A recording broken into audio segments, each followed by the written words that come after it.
was a really big moment for me. Even her coming to my show, like a lot of people's parents are like so stuck up and they don't like rap or whatever.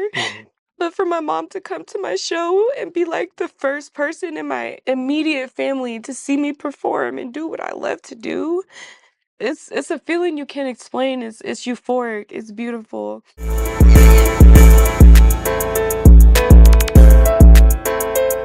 Mile High Minute, #1 blog in the universe.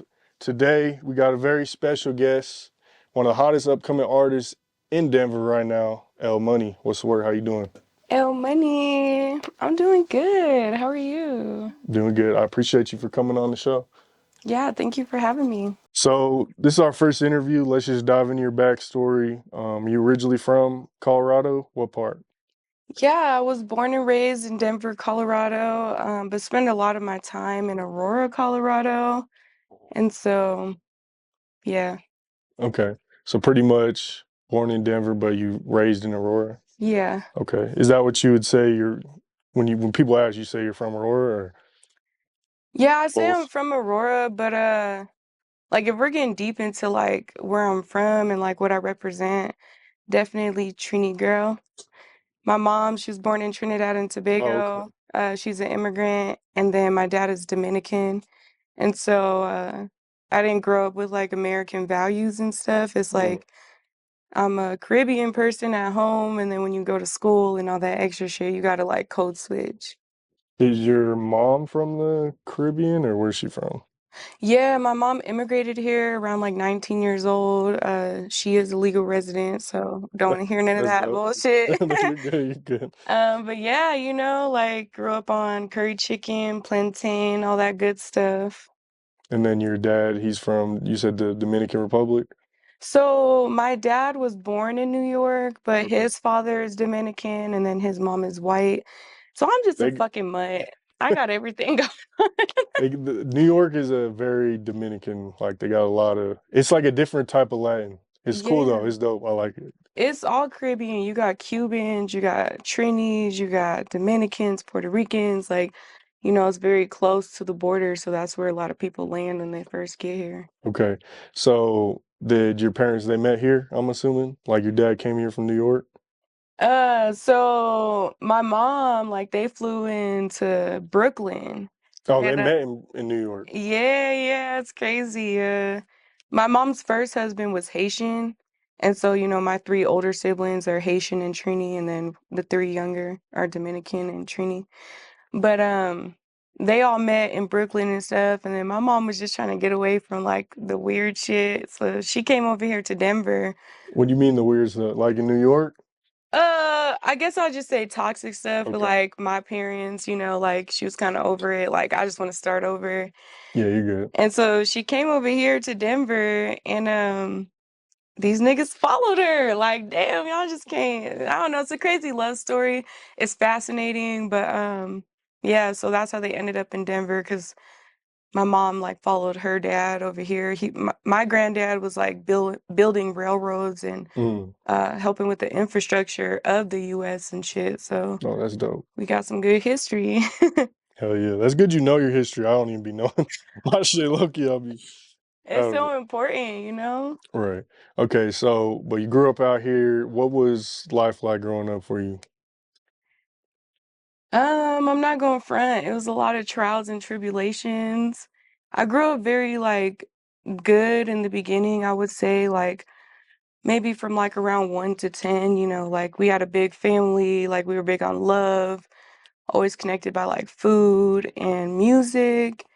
And then the opioid epidemic like hit our family really hard and I was like a product of that shit, like seeing stuff, hearing stuff, living stuff a kid shouldn't have lived through. And so I ended up in the foster care system from like 11 to 18 years old. Damn. Yeah, crazy times, man, crazy times. What was that like as far as the foster care system? What kind of pros and cons did you take from it? I would say like there were more cons than pros for sure. I never really like fit into any families. I bounced around a lot, from like homes, facilities, schools, and I wasn't ever a bad kid. Like I got the track record. I always had straight A's and all that stuff, but it's hard when you don't feel that unconditional love and like wanted. And so I think the pro of that, the beauty of that was that it forced me to learn how to like love myself and be there for myself. Like maybe you can't rely on these people, but that means I got to go 10 times harder and not like break to this shit. Um, so yeah, I think it built me to be a very resilient, strong person. Like I have my trials and tribulations and my mistakes, but like I am very strong. Like Damn, I'm sorry. That sounds really tough. it's okay. Um, my interviews be kind of like fuck, almost like a therapy session in a way. But okay, so that's deep. Let me think how I want to go about that. So, because I was only in the foster care for like I don't even remember. I was so young. It was probably a couple months type shit. It wasn't even that Yeah. long. So what's your relationship like now with your parents? So thankfully, my mom, she's cleaned up a lot. Like, so right now, she's working in like mental health and like addiction for people who are trying to get out of that. No, that's good. Yeah, and I think like if y'all know anything about just history in general, whatever country it is, especially like the Caribbean, there's already a lot of abuse and trauma and just like toxic ways of handling things. And so like because my mom is in this field now, she's taken a step back to be more patient, more kind, more loving, more understanding. You'll have parents that's like they'll be like, my word is an end all be all. You can't teach me nothing. You'll always be the kid. Mm, And like she's really taken a step back from that approach and is like really comforting and like embracing me as a mother and like we could actually just have deep conversations. We was on the phone till like 2 a.m. last night. We both had to get up at work at like 4 or 5. And like that's the shit that like fulfills me for sure. Cause like family's everything. That's your safety net. mm, My dad, we still have kind of a difficult relationship. I'm definitely a daddy's girl, love my father. But he just had like a really fucked up life since before he could even control his own shit, being exposed to drugs and violence and abuse and stuff. And so I think that's really like tarnished his personality and like the greatness that he could have held as a man. I think he's still a very phenomenal person. Like my dad's one of the most smartest people I know to not have finished like through high school and stuff. Like you really can't teach that man anything. Like he'll sit in jail and like read Bibles and study books and all types of shit. But I definitely think just the way he was raised has really like fucked up his past. So I'm just hopeful that, everybody can change and be stronger than like the cards they were dealt. I strongly believe in that. mm. Well, thank you for sharing. Um, how do you think you were able to get like straight A's and have such a good head on your shoulders after dealing with that? Because I feel like I know people who've dealt with some bad stuff, but not even as bad as what you've dealt with, and like they just like their whole life just went off the rails. They're not working, they're dealing with all this stuff. They let the trauma like get to them. Encompass them, You yeah. know what I'm saying? So how are you able to kind of have a strong head and like really focus on the positive in life and just Yeah, first of all, I want to start with like some statistics and shit because a lot of people like let me also say I think education is like one of one of the best things you could do to like live a better life, just knowing your history, the present and all types of shit. But yeah, so one thing that was helpful for me, I feel like God was always on my side for sure, but I feel like I'm such an empath. I live people's life through their experiences. So like when I'm seeing my siblings kind of derailing and I'm seeing like my parents not on the right track and then the people that they're bringing in the mix, I just always kind of knew like that's not the life I want for me. Like it's so easy to get caught up in that shit, but then like when you see like, oh, like drugs is probably the reason why I didn't eat for 3 days. Why would you want to do the same thing? You feel me? And so that was like a big part of it. And then I've always just had like somebody that just like a mentor, advisor, a friend that just kind of spoke life into me, like telling me the next steps in life and like believing in me and like seeing my light. And so that's always kept me positive. Like crazy fucking story. I went to Hinckley High School. I don't want to hear it. Hinkley, Hinkley's wild. But I remember like I had just gotten some shit with my sister. I couldn't live there no more. I'm like 15 years old, trying to figure out where I'm gonna live and all this shit. And the first thing I do, because I kind of considered dropping out at one point, I'm like, if I don't have nowhere to go, like, how am I realistically gonna go to school, get to school? Like, what, You didn't like, have somewhere to sleep type thing? Like a stable place to sleep? yeah, like it was like go back to foster care or find a friend that's willing to. And I already never really had friends like that because I was just, that's a whole nother story. But so, I go to my advisor and it's the first time I met her. And shout out Naomi, Renee. And I'm just like, man, I'm going through some stuff and I don't know where I see myself. She's like, okay, like explain more. I just told her like I don't really have nowhere to live, but like I busted out crying, like I could barely speak, I could barely breathe, and I'm just like, I don't Gets the know what best to of you do. sometimes. Yeah, I'm like, I don't know what to do. This is too much. I don't even know where my parents are. All my siblings aren't doing well enough to take care of me. Like, it's too much. And she was just like, hold on, let me check your grades. So I'm like, bitch, I'm like fucking falling apart. And you talking about checking my Yeah, grades. right.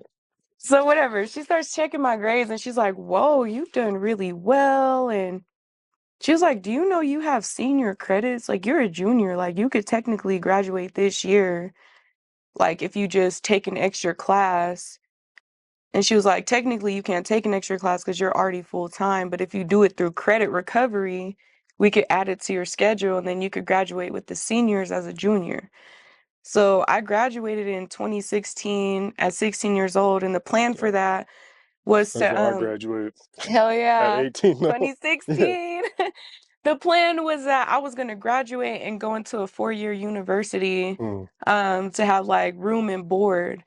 And that didn't end up happening that way. I still did go to college, but yeah, that was supposed to be the plan. So it's like, man, like God was just always looking out for me for sure, because I really don't know where I'd be if some stuff didn't happen the way it did.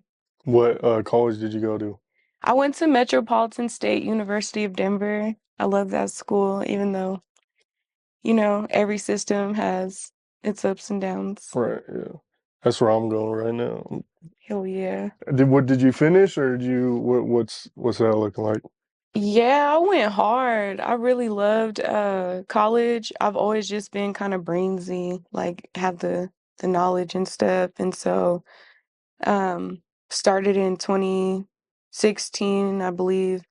And then I got my bachelor's in social work and then did like the 1-year program and got my master's in social work. Oh, they got a 1 year master plan? That's crazy. Yeah, so like I graduated with my master's at 21 years old. Like, yeah, again, I'm very blessed. I'm very aware of that. Hold on. So I like I see your Instagram and I'm like I see you doing your thing, don't get me wrong, but I'm like kind of taken back right now because you're kind of just like glossing over this like you kind of just like it's nothing, you know what I'm saying? Um I try to stay because I'm humble. 27 and I'm like I still got 6 more classes, then I'll have my bachelor's and I go part-time. So to have your Amen. master's at 21 years old is like very impressive. How like what keeps you going? Like I know I kind of already asked what motivates you through the struggles and stuff like that, but realistically, like how do you keep going and like stay focused and keep working? Like, you know what I'm saying? What are the real motivations that have helped you do this? Because I feel like that's difficult. Not everyone can do that. You know what I'm saying? Like, and I'm really impressed, like how like I, so these people can learn. You know what I'm saying? Yeah. Especially coming from your situation. Did that just like give you an extra motivation or what? Like, I'm trying to figure out what's going on in your head. Like, what's going on? I don't even really know where I was at that time. I definitely know I was like headstrong and like Just focused? yeah, like one thing my dad always says is like El Money is not somebody to be played with. Like if you tell her no, she's gonna prove you yes 1,000 times. Mm. And then when she has her mind set on something, like she's gonna go above and beyond. I originally thought I was just getting my bachelor's, but I was like, oh, like I get my master's in 1 year, might as well just knock that shit out, get like extra money and have more opportunities in the field. But Were you able to get like scholarships and grants because of, right? You were, right? yeah, Right. so this is really important. When Yeah. you're in the foster care system, like I said, it's so important to know education in the present, the future, the past, all of that. There's a lot of laws that protect foster youth. So when you age out of foster care, you're supposed to have like free health care through Medicaid and like free education for 4 years. They don't cover a master's, but you don't even really need scholarships because you're a ward of the court, so all the fees and stuff is waived. You don't have a I'm forgetting the word, but like where they take your parents like tax info and FAFSA? stuff. Yeah, like they don't need that estimate of how much your family is making because you don't have your Right, family. right. So it's like again, I was blessed in that way. I didn't have to worry about like finances and stuff. Um like I did, but I didn't. Like not the finance of like taking out loans and Right. paying for school and stuff. But I think like social work really just like I love social work. Like it just taught me a lot about the past and how that shapes like where we are today. And they also teach you like, getting a degree, owning assets, homes, things like that is a way to build generational wealth. So it's like I always wanted to like be that person that could like break that generational curse in my family. Like some crazy shit happened to me that landed me in foster care. So I felt like I was a sacrificial lamb for a long time. Like, I gotta just I gotta be the role model. I gotta break through all this bullshit to like show people like you're not what you come from. Like you could take me out the hood, but you can't take the hood out of me, but you could also code switch and see a different side of me that Mm. is like one day you might get hood, one day you might get education, one day might get the musical side, the motherhood. I'm a jack of That's all a good thing, trades. yeah. I Yeah. don't know why people be trying to like make that seem like it's a bad thing or something. Nah, I Because love you my you life. you got to be able to conform to your environment. Yes. I could go pull up to the studio or a show and be the only white dude in there. I'll be chilling, or I could go up to the suburbs and you know go get work done, whatever. Like Yeah. you got to be able to do that shit. Still be yourself, but Right. damn, okay. Well, I'm very impressed. Like that's dope. I wasn't expecting that. So congrats on that. What do you think is the importance of going to school, real quick? I mean, definitely I've been because Especially looking back now. My bad. I don't mean to no, you're cut you good.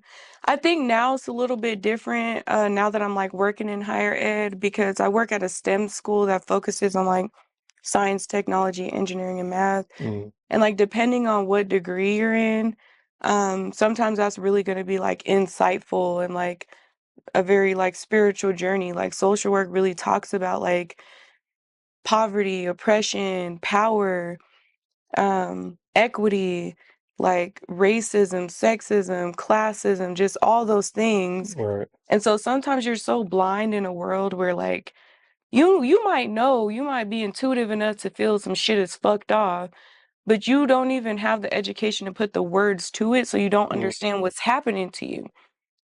Like me and my mom was just talking about this. She's like, I don't think I ever had like a racist incident, like being in the country, and I'm like a immigrant, I have a strong accent, all this stuff.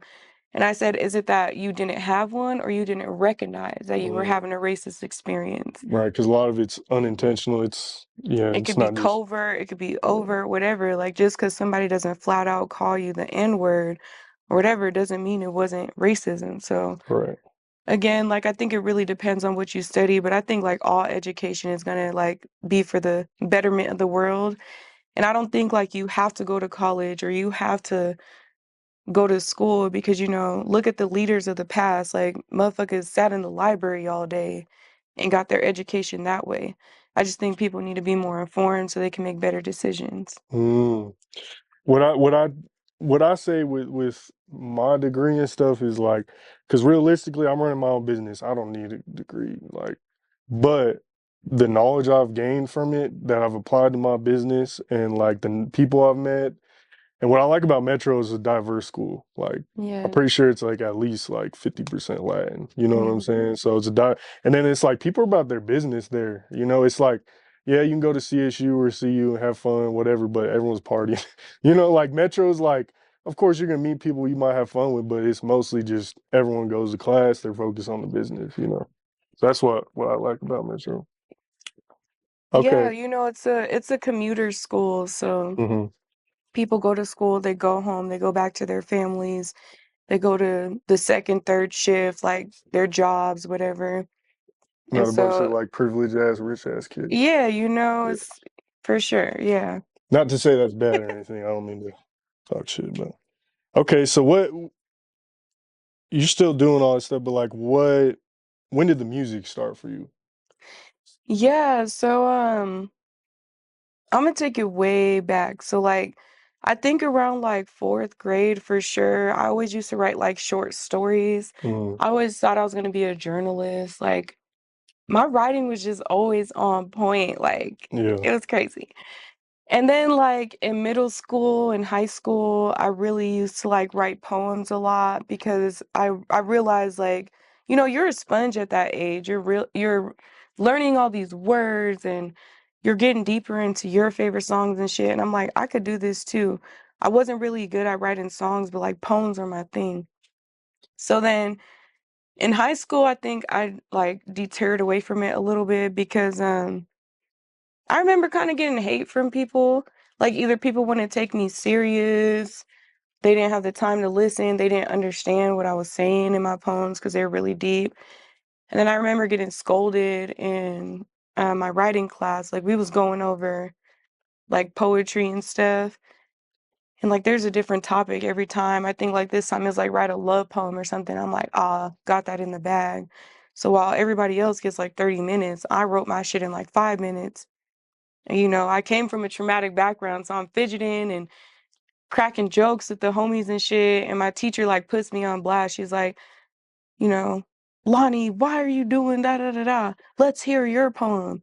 And I read it out loud, like confident, like I'm ready for this. Like y'all still writing and shit.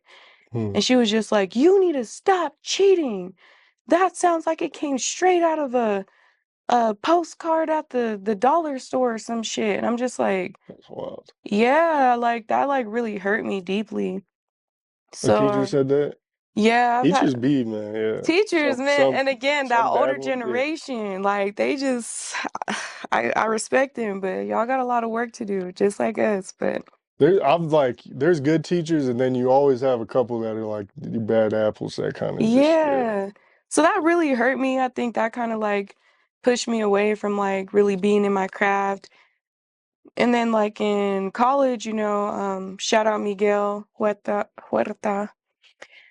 He was my scholarship advisor for the Epic Scholars Program, which is a scholarship program for former foster youth or youth with independent backgrounds. And I always used to tell him that I was into writing and all that stuff. And he started building a platform for youth to do that because he's like, I recognize this is a common thing that like foster youth have in common is like being able to write good stories or haiku poems, songs, reading their journal, whatever. So I started kind of performing a little bit on campus, but I was still really shy. I didn't really know anybody in the music industry. I didn't see myself like making songs because I sucked at writing hooks. I'm still like working on it. Um, You'll get there. Maybe you need yeah. someone to talk shit and motivate you a little bit. Yeah, no, that's how it goes. Like some crazy shit Yeah, happens and the words pour out. yeah. And so once I got pregnant, I was like, I don't want to like be that mom or be that person that looks back and is like pressuring my son to do some shit because I didn't live my dreams. I want to be that role model that's like, I did everything I wanted to do. I traveled, I made music, I went to school. Like the sky's the fucking limit. And so when I got pregnant, oh, that was a traumatic pregnancy. Like, I wouldn't say it was the worst because, there's always somebody worse than you, but it was very traumatic, like dealing with homelessness, dealing with financial loss. I lost a lot of like, these might be small assets, but a bitch lost her washer and dryer with a nigga. Like that shit was brand new, the Samsung, oh my God, whatever. So, like all of that, like, I'm like, you got options. You could try to hurt a nigga back. You could try to like just live in your trauma and misery. You could wait for somebody to help you, or you could do your best in this situation. So again, like I've kind of been resilient like that. Like, how can I make the most out of this? I don't want my son to be born into like it's already a messed up situation, but what do I have control over? So that's when I wrote all the songs for Pretty All. Y'all don't even know that. That was 2022. I was in that studio just working, working, working. The words were just, yeah, crazy story. Damn, okay. So that's pretty much what inspired and made you start making music. With the music, was the first video Pretty Girl Flex? Yes, Okay. that was my official first music video. Shout out Pretty Girl. Was that your first drop too, or no? Did you drop before that? No, so I had two singles before that, and I know we're supposed to get into this later. But I had my first single, Larger Than Life. That was kind of more alternative vibes for me. Mm, I still love that song a lot. I talked about a lot of stuff that like happened to me, and I don't think a lot of people are gonna see that in that song because it's like very specific to me. I didn't like entail it to the general population. My second song was with Bout a Bag. It's called Eat. And we were just like, yeah, we want to talk about like we're hungry, like we gotta get a bag, like all that good stuff. And like 5 days later, I found out I was pregnant. I was like, ah, shit.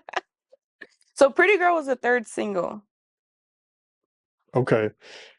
What was the shift or the change from like, okay, yeah, you're a poet, you're dealing with a lot of this stuff to, okay, now I'm in the studio, I'm dropping this music, I'm doing videos. Like, what was the, because that's got to be tough, right? That initial stage of you putting your videos out there and music out there and stuff like that. What was that shift? Yeah, so I think one thing that always held me back was I was listening to too many other people, and then a lot of people I let too many people have control over my craft. I've had family like do some crazy shit or not support me, hating, not even listen for 2 minutes. They too busy, they whatever. And then so again, like when I got pregnant with my son, I'm like, this is like now or never, because when I have a baby, it's like there's a destruction to procrastination. So it's like if I wait till I have my baby and then I already know, like I'm being prepared through my therapist, my doctor, all these people that like when you have a baby, you really got to sit down. Why would I wait till then? So it was like getting pregnant. I really wanted to do something like for myself and my son, but it was oh, I lost my thought. But yeah, pretty much getting pregnant is like the The shift? pivotal moment. Okay. What, talk about like some of the struggles you've seen so far. How long would you say you've been dropping music? Like 2 years, Yeah, pretty much? officially 2 years. So what's some of the struggles or things you've dealt with so far as an artist? I think everybody knows the number one struggle is like being an independent artist. Well, I'll say the top three, being an independent artist, financial struggles, and then finding genuine people, like building your community. So like being an independent artist is hard. Like not to talk shit, but a lot of people think like being an artist is just getting in the studio, recording, releasing. It's like, no, do you have your BMI set up? Do you have your ASCAP, your distributor? Do you have sound exchange? Okay, you have the basics. Do you have content? Do you have music videos? Are you setting up your lyrics with your songs? Because that shit takes about a good hour to like get it set up right. And then a lot of people don't do that or don't know how, whatever. Are you doing the research? Like, how do you market and promote your shit? Are you trying to get on curators' lists so that you're on a playlist so you could get more plays? Are you making little skits and shit in the house? Are you encouraging other people to listen to your music? Are you trying to get on shows? Are you getting on shows out the state? Like, there's so much that goes into being an artist, let alone an independent artist. And I think that's where a lot of people get fucked up because it's just like they just want to make the music and be viral. And it's like, if They that think happens, great. they think just because they sound good, like the world owes them now. Yeah, the Like world. there's hella talented people, you know. And there's people who aren't talented. I don't want to say aren't, No, but there's there's some people ads. that's like if we're talking about talent, there's people that's down here and up here, but you'll Right. have somebody down here that makes it be for the person that's up here because their ass went live every day. Their ass posted Yeah. TikToks every day. They did what the fuck they needed to do. Mm. They created rage bait. They researched how to get an algorithm and all Rage these bait. things. Yeah, so it's I'm like good at that. That's what I would do. yeah, so it's like, like y'all gotta step y'all game up. Motherfuckers be mad at a person like Shamar. And it's like, Who's Shamar? I bet. that guy that be like, Oh, sorry. I don't It's even. besides the point here. He's a local, not local. He's a celebrity. He did a song with Fenty. I hope I'm saying it right, but yeah, whatever. I thought you said So fentanyl. it's like My bad. So it's like, You good. you wanna like look at what other people are doing. Like choose your top 3 artists that inspire you. Study their fucking page. That's Mm. the best advice I could give and try to be like them. Okay. One thing I noticed about your music, I was listening to it. Um, you got very catchy bars, like stuff. It sounds good. The engineering is good. I like how it's unique. You have your own sound. It's like how do I want to say it? It's like hip hop, but it's kind of almost Pop. pop rockish in a way too, a little bit. Like Yes. so, it's cool. It's unique. But what I notice is I would like to see, and especially I know you're a smart woman, so I would love to see you kind of dive a little deeper into the lyricism a little bit more for future reference. Yeah. And maybe I could listen to more of your music too, and I'm sure there's probably deeper ones. But like as far as the ones that you're known for, the Pretty Girl Flex, and actually, where was it at? The one you did with Binta Zhang. Excuse me if I pronounce her name wrong. Like those ones, the ones that are like, I guess your major hits so far, I feel are more just catchy. You know what I'm saying? Which is Yeah. good. Don't take this wrong way. I'm not gonna compare you because you have your own style. But like you look at the pop and female artists now, like the Sexy Reds, the Glow Gorillas, stuff like that. They're good at that. That's what they do. And I feel like you're doing a good job of representing that, especially out here. But yeah, I would love to see like more lyricism, like uh deep lyrics and stuff. Not to say you don't get deep in your songs. I think your ideas are deep, but just you get what I'm saying? Or what do you think? Yeah, so I have been told this critique before. Like I had sent my music in to Gorgeous Music when he was on live. And like he had like no complaints, but like one piece of critique. He's like, this is the best song, the best engineering, like that we played all night, whatever. But if it's one critique, I want to hear some harder bars. Mm, And like I totally respect that, like I mean, what I would say is that yeah, what y'all are being exposed to is not like my deepest, my most lyrical music. I do think I have some hard bars in a lot of my songs, like if it's not just one or two. But I am getting ready on working on my second album. Well, I guess first album because my first drop this is was your the take. EP. Okay. And it's gonna be very like mental health conscious. It's my relationships with men. That Can could you speak be. on the features or no? Hmm? Can you speak on the features or no? I could speak on a couple. I could say who I'm most excited to work with on the album. So yeah, it's gonna be relationships with men. There's a song about my son. There's a song called Daddy Issues. And a lot of people laugh when they hear that song, and I'm just like, after they hear it, some people, like men, have teared up and People all probably types of relate shit. to it. Yeah. And then I'm gonna have all male features, and they're supposed to give their perspective back on the topic I'm talking about. So it's gonna be like dope as fuck to just have like both genders kind of like tell their perspective of the story. That's interesting. Yeah. One of my favorite features, shout out my homie Curtis Num. Okay, yeah. I just think he's so fucking lyrical. He is so talented. He is so smart. And one thing about him is that he has had real life experience. He's had real pain, real trauma. Mm. And so when you have that and you could put it into music in a beautiful way where not everything has to be deep, dark, and sad, but you could still get that emotion, that's a different type of talent that not everybody's able to tap into. So he is on daddy issues, and we cannot wait to like film a music video. I And love Curtis. I fuck with him. oh, Curtis, that's my man. Yeah, he's just very like I don't know. He's been Humble, yeah, very humble, but he humble. also he's smart. Like he knows what he's doing. That's what I like Yeah. about him. He's a good dude. I like him. And funny story, we kept talking to each other. We're like, we want to have each other on each other's projects and all this stuff. Mm. And I had a beat and I said, Curtis, I hear you on this. Like, I don't know what you're saying, but I hear you. So he comes over one night.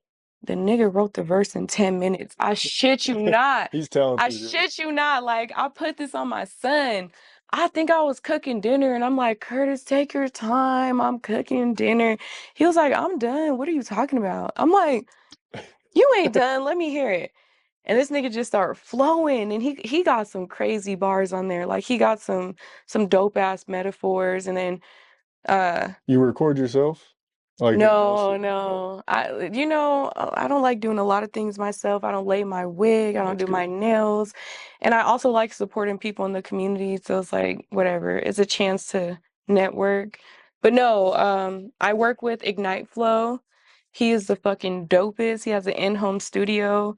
He like has been doing this shit for damn near a decade, but also like just recently graduated from like a music school Dope, dope, dope. in California to like even take it up a notch further. So mad love to him, mad respect. And one thing about this man, like I do feel like I owe him a lot of gratitude because ladies, when you're pregnant, you go through your own vulnerabilities. Like I'd be pregnant and like sometimes I'd have to like eat or like rest and he'd be like making me a little pallet on the couch like okay, as I mix this and bounce it out, like, lay down. Do you need water? Sometimes he would just give me food and stuff. So it's like, this man has scratched my back so many times. I'm not That's saying he dope. gonna scratch yours, but I'm Yeah. locked in with my nigga. That's my dog. Much love to him. Hell yeah, that's dope. I'm happy to hear that. How did the Pretty Girl Flex video come together? Because there's a lot of girls in there. There's a lot of pink. Master Pharaoh killed it with that. It's like, how did Yeah. that all come together? So again, I made the song in 2022. I made it because I was going through some really heavy depression. I didn't like the way I looked. Like in my first trimester, I lost 13 pounds.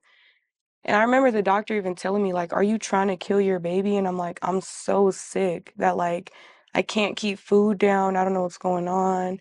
And it was a lot of stress and trauma. So, you're not supposed to be stressed out while you're pregnant. That could cause a miscarriage. So after I kind of got through that heavy phase and stuff, I always knew I wanted to do a music video because everybody, when they hear the song, even men, they're like, that's some shit. Like, it's catchy. I fuck with it. Like, that's a vibe. So I'm like, okay, this is going to be my number one lead single. I already, like, the universe is already confirming that. So Mm. I got to go hard with this video. And it's my first video. Like, and I was really tired of making depressed songs. So I was like, I want to make a song where like I could really exude. Like when you feel like shit, you are the shit. You got to remember you're that bitch.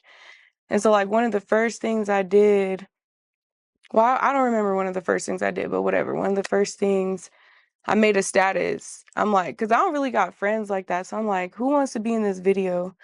And sometimes it's better doing shit with people that you're not too close with because sometimes them is the motherfuckers that let you down the most. And so, I got a good group of females. The idea behind the song was to get as much representation as possible. I wanted people with disabilities, people with different sexual orientation, That's different dope. skin tones, all of that. But it did end up being like all black female cast, which was like fucking amazing in my opinion. And they were all about business. Like we had a group chat. I'm like, make sure you learn the lyrics. You're there to vibe. Wear pink. Pink is my aesthetic. That's how I brand myself. And I when know you, it's that 'cause you got like pink yeah. hair a lot and stuff. Yeah, when you think of pretty girl, you know, I think of like pink and sparkles and rainbows and like whatever. Yeah. So it's like, they were all on it and we all worked together as a team. One of the females, Cozy, shout out to her. She made my El Money jacket for the video, and she's just a creative in multiple different ways. Cozy and Benta like would come over sometimes and help me conceptualize different scenes. Like, okay, like where could we shoot? How could we film? And then Master Pharaoh kind of like put the cherry on top with just like, okay, like these are some of the ideas I have. Let's put our brains together and make like a real dope ass production. So yeah, like that was, I think all the teamwork really shows in that video, and I couldn't be more proud of it. That's my baby. Real quick, your name's Lonnie, right? Yeah. Is that where the El Money came from? You just wanted to. I was selling hermit crabs at like Oh, 14, okay, so you've been maybe. hustling. Okay. Yeah, I didn't have an official job, so like I got this job like under the table selling hermit crabs at the Aurora Mall. And it's really hard to sell shit at a kiosk, you really gotta hustle. So Yeah. like one day I hit like 1,000 in sales in like 3 hours or some shit. And my boss comes in, he's like, yo, I've been watching the PayPal and all this shit. El money, El money. Yeah. And so when I was thinking of an artist name, I'm like, yo, like, what do I want to be called? All this stuff. And I noticed there were a few other L Monies out there, so I just put baby on it because before I actually, some of the songs that'll never be released, I would start off with It's El Money Baby. So it just all went together. Yeah. Okay. Um, Mount Rushmore, let's go like this. So, top 4 or 5 female rappers of all time, in your opinion. Yeah, we'll start there. Um, I would definitely have to give credit to like some of the singers too, just because I grew up on a Let's lot go. of like Afro-Caribbean, Latinx, stuff like that. I would definitely say Missy Elliott, like, yo, she's not even just a rapper, like she is out of this freaking world with just talented. Like you could tell the talent just sits in her bone marrow. Like she was born and destined for greatness. So I get a lot of influence from her. I would say Aaliyah for sure. Like, I remember growing up on Aaliyah and like people, like even the most hoodest rappers, like sample her music. And so I'm really inspired with like her as an R&B artist. Two artists in like present day, I would say for sure Glorilla. Like, she's just going fucking hard and she is like unapologetically like herself and talks about real shit. Like, I've never really heard a verse by her where I was like, ah, that was like trash. Like, all her stuff is very like inspirational. Her bars are just punchline for punchline. And then Lotto, like, Yeah, if that's good. She's dope. if I could get anybody on a feature, it would be between Lotto and Anicia. They are just like very hard to me. Like, I really like their bars. They're fun, they're catchy, but they're girly, but they could also be very like androgynous, like very like masculine in ways. So it's like that's how I see myself. Like I step into masculinity and femininity and they like embody those two things. Okay, that's dope. What about for Colorado? Like, and don't okay, like you can shout your homies at the end, but like be for real, like Yeah. unbiased. Who are like the top 4 or 5 rappers in Colorado, in your Um opinion? Unbiased. and I'm gonna base this off of like whole profile, not just like lyricism. Yeah, yeah. There's more than that. Yeah. So I think Benta for sure. Shout out Benta Zhang. I think she's lyrical. One of the things I see her doing that other artists aren't doing is like traveling to other states. And that is Okay. like so important because yeah, you're automatically gonna have some type of fan base. Even if your city hates you, that's the fan base. So it's Yeah, like Benta's been to ATL, New Jersey, New York, like just multiple states. she's working. Yeah, working. So I respect that a lot. And she's on Pretty Alt. I'm on one of her projects. Like I think our styles complement each other. There is I need to tap in her. I feel like I'm sleeping. Yeah, she has some good shit and she's shown that she's versatile as well, like she's had some really like soul type music and then like some hip hop and then alternative rock star princess. So tap in with Binta Zane. And then there's this girl named Tori. I can't say the rest of the name. I think it's like a play on some Asian stuff. But Tori, I think it's like Tori on Instagram.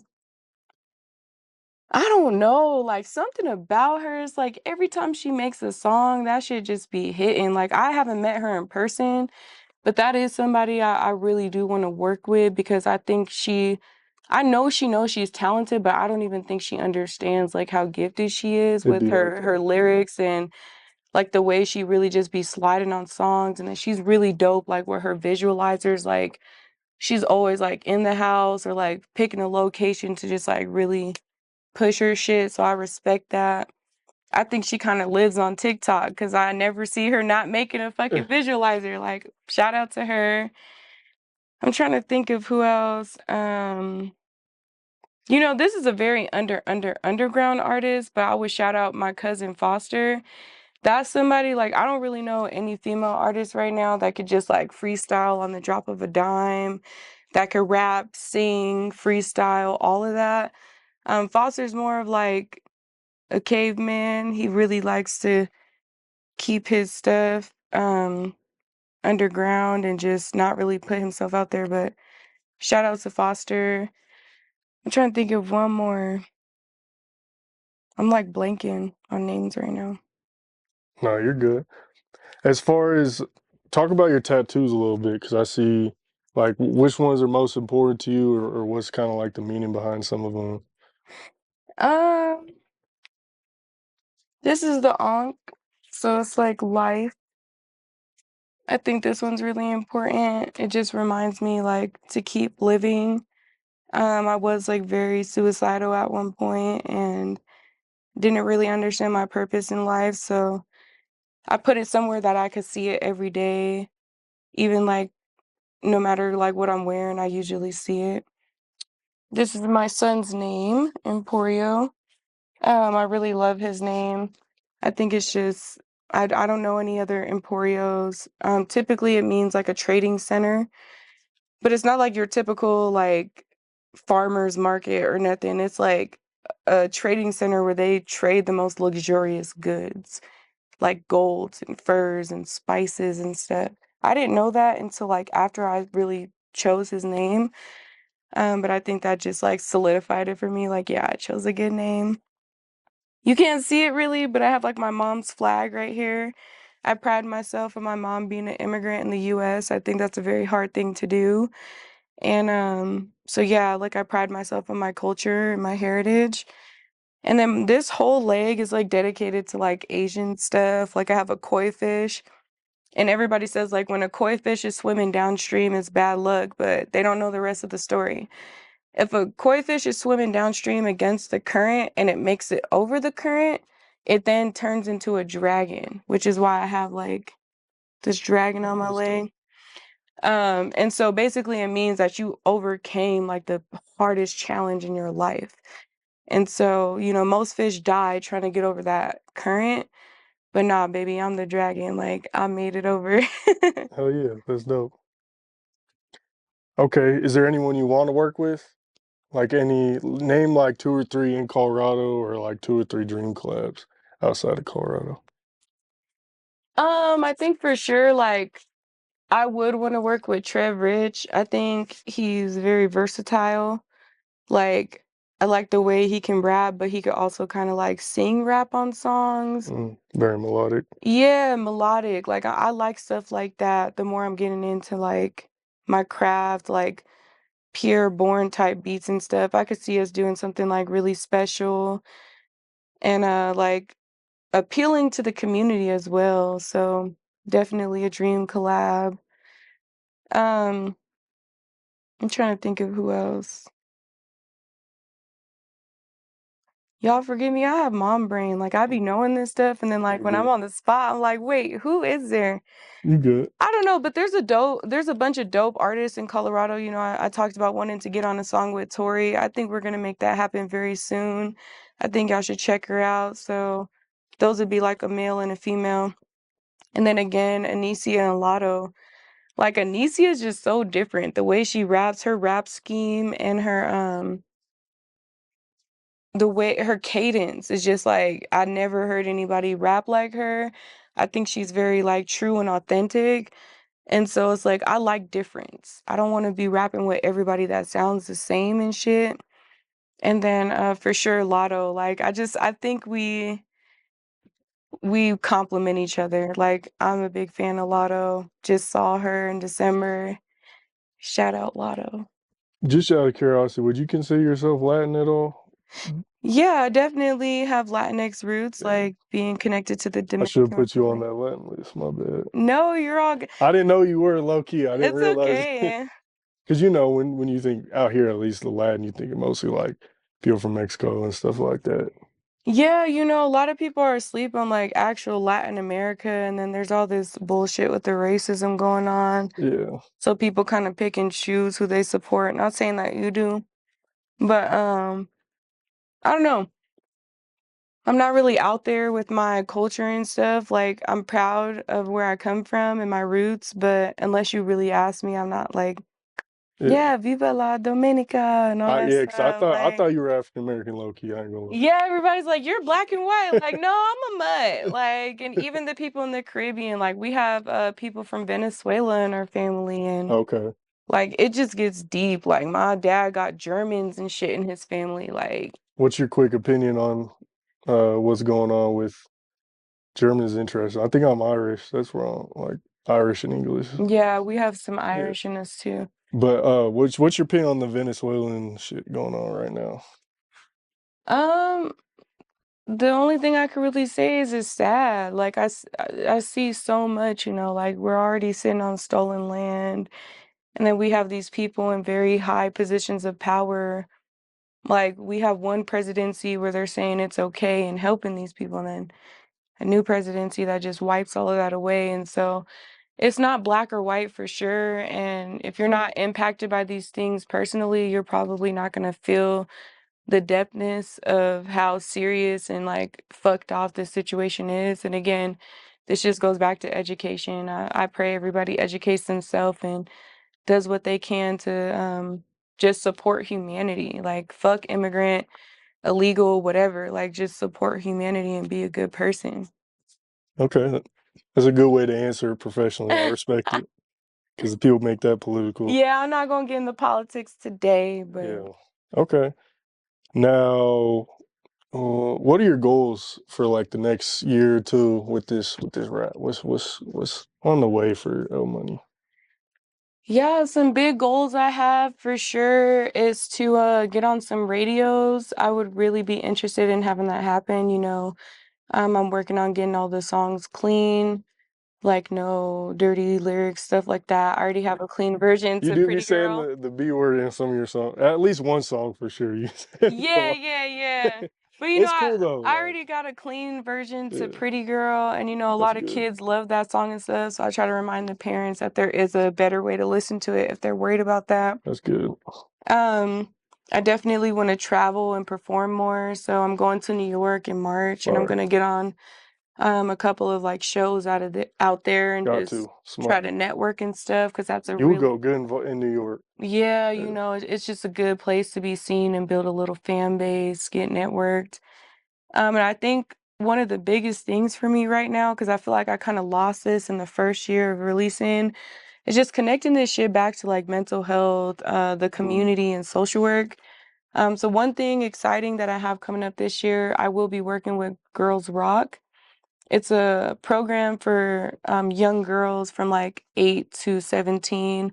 It helps them learn how to like write music, play instruments, and then at the end of the program or the camp, they they join into bands and they all perform a song at the end. And so I do think I could be very like inspirational for people, especially people that share some of the same backgrounds as me. Like a woman of color, immigration, single mother, just all these things, you know. So I definitely want to do stuff to give back to the community, like Black History Month events, Women Histories Month, mental health, youth, all that good stuff. That's dope. I love it. Grilled cheese was supposed to drop after Pretty Girl. Like that was the plan, and then Pretty Alt, the EP. Mm. And so my whole like this ain't no shit where it's like funny. Like I just dropped a diss song for the of it. I'm very like organizational, a little small case of OCD. So I have my shit planned, drop dates, all of that. And because I just kind of threw that shit in there, it deterred my whole plan. So, you know, I made the diss song and it was more fun and games. Like, you know, you're saying all this, you're doing all this. Let's let the music talk for itself. I think that song did very well. You know, the views on it. It's my second most viewed song on YouTube. It has like almost 7,000 views right now. A lot of people could relate to it. Yeah, I think I did what I needed to do on that song while still being very respectful of her privacy, what she's going through. And then she responded with her diss song, and unfortunately things didn't end up how I would have liked to see them go for her, because I'm always going to give credit where it's due. I think she's a beautiful young lady. I think she's very lyrical. She's very talented. I wish I would have got to hear a little bit more of her. Even through all the chaos that she's put me through, you know, I could give my creds and my flowers. So right now, I just pray and hope, you know, she gets her mental health together and she becomes a better person on the opposite side of this. Because like with trauma, I believe it's either gonna make you or break you. So you have options, you know, and I hope this makes her into a better person and see things from a different perspective, handle things better. Okay. I think that was a good way to break it down. I like that. Very professional. Not nothing too crazy, so people ain't gonna freak out and shit. Okay. One thing I notice about you is like you support your local artists. Like whenever you're at a show, you're tagging all the artists. Um, Talk about that a little bit. You on the way over here, I'm pretty sure you were listening to a local artist. Like you support a lot of the locals. So yeah, talk about that a little bit. Shout out Telly and Ajay, definitely. I think I just posted Ajay this morning, like brainwash is fire. Um, I don't know, I think love wins in the end for real. And it's like I think people get so caught up in like negativity and Mm, individualism and I gotta be the best. And it's like you can be the best, but why can't you be the best and still show love? right. And I think there's also this other big thing in Colorado. There's a lot of like trends in Colorado, like, oh, if I support you, it's gonna dim my shine. Or if I support you, you might turn weird one day. Just a lot of shit. And it's like if you're doing something from the genuineness of your heart, that's all that matters. And then, you know, like a lot of people be like, I think these people I can't stand the most. They be like, well, why don't people support me? And why don't people love me? And why don't people share me? It's like, well, who the fuck do you share? Who do you Right. support? Like, you know, you preaching to the choir and you ain't even sitting in the choir. You just want to be the preacher. You just like, so I really, you know, there's also this trend where people think that like there's people like there's tiers of music, which is very true. Some people aren't as polished or not as good, but it does not mean that they don't deserve to be highlighted. It does not mean that you can't share a little bit of your views and fan base with them. It does not dim your shine. So if you're confident in yourself as an artist and you know you're that much like you're the shit, you don't have to be scared of posting somebody that doesn't sound as good as you. You don't like, I don't know, like certain stuff, it doesn't make sense. And the more I'm elevating and evolving and maturing, it's just like, nigga, if the world were to crash today, I don't want to live in regrets. Like, I don't know. I love supporting people. I love putting people on. I love networking. I've worked with people that have like, I put people that I know in the background have a disability that kind of even impacts their music, but I still put them on the show.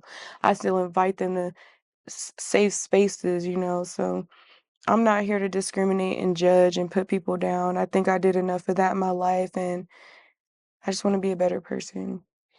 I love that because I feel like a lot of people, it's all about me, me, me. What can this person do for me? Blah, blah, blah. Yes.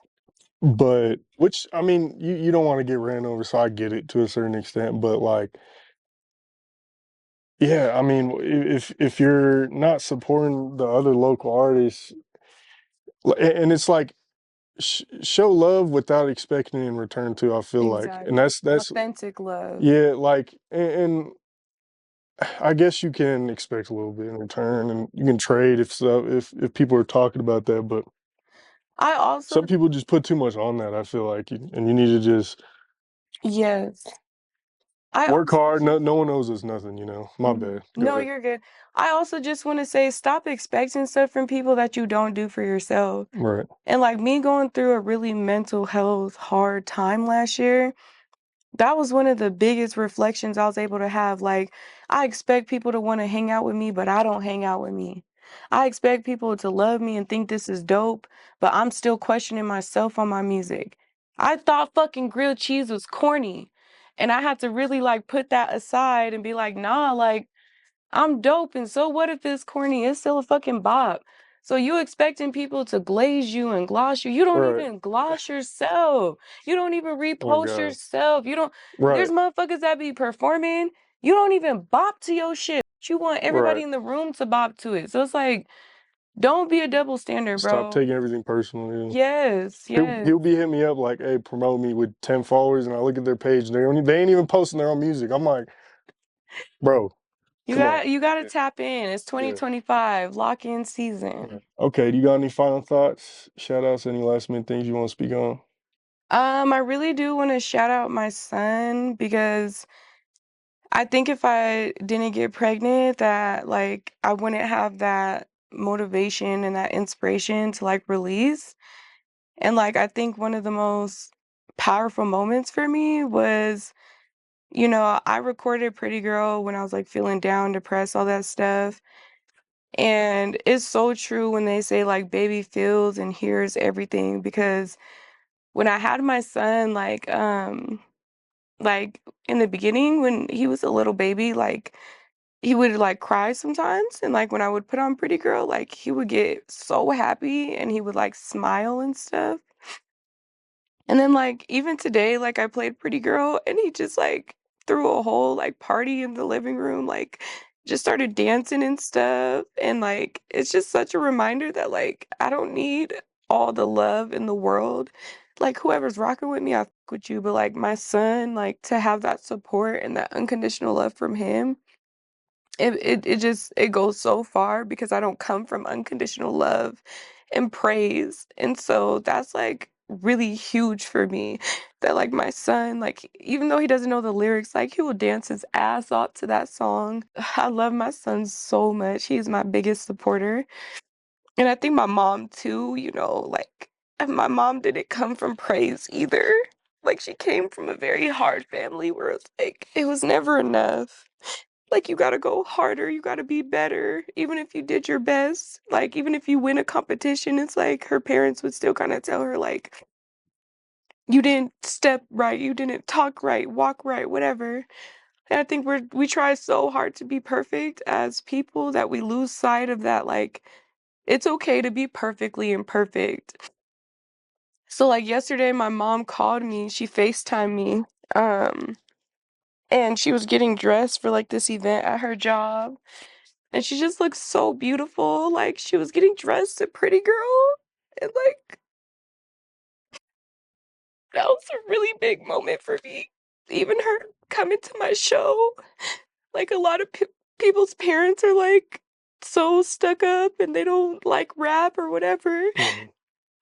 but for my mom to come to my show and be, like, the first person in my immediate family to see me perform and do what I love to do, like, it's a feeling you can't explain. It's euphoric. It's beautiful.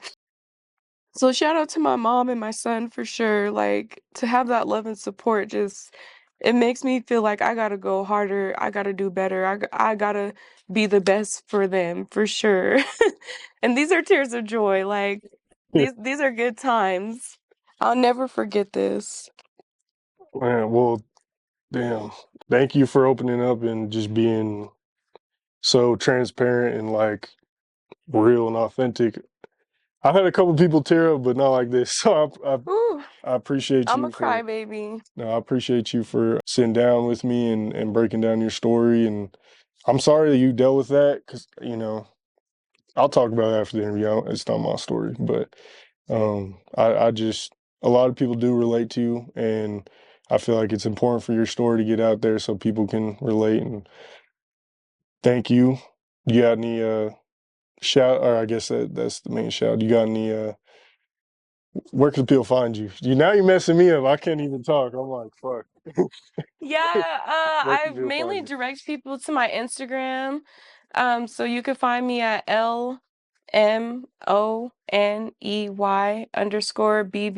That's L Money underscore baby. That is my Instagram. And then my YouTube has a lot of good stuff too. That's usually where I post like all my show recaps and stuff. And so that's L Money Baby as well without the underscore. So yeah, and I'm out on all platforms and I got some hot shit coming this year. I hope y'all continue to tune in and support me.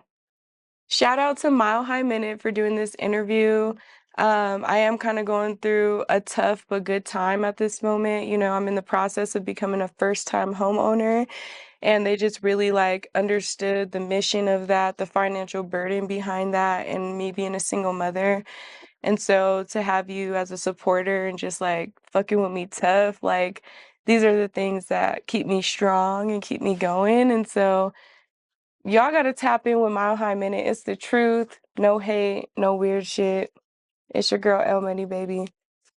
Appreciate it. Make sure y'all go follow L Money on everything Instagram, Twitter, Facebook, YouTube. All the links will be in the description of this interview. Make sure y'all follow Mile Minute on everything Instagram, Twitter, Facebook, YouTube. All that links will be in the description of this interview. Comment down below your favorite moment of this interview. Make sure y'all hit that like button. If you're this late into the video and you haven't hit that like button, then I don't know what to do. Right. You should go do something with yourself. Hit that subscribe button, hit that bell button to stay notified when all the latest news drops. Mile Minute, #1 blog in the universe. We out. Appreciate you.